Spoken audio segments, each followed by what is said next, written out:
Hello mga kaparmer, good morning.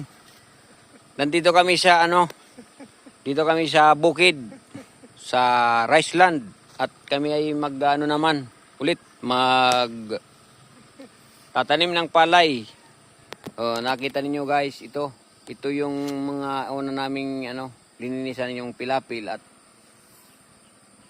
nung unang mga nasusundan nito ay kami ay nalugi. Kami ay yung 150,000 namin na kapital ay nalugi, pero laban lang tayo mga kaparmer.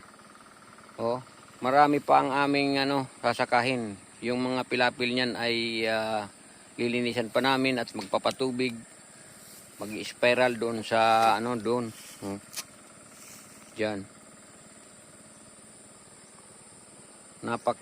Masipag lang tayo mga kaparmer, hindi tayo susuko, laban lang tayo. Hanggang dito muna tayo mga kaparmer.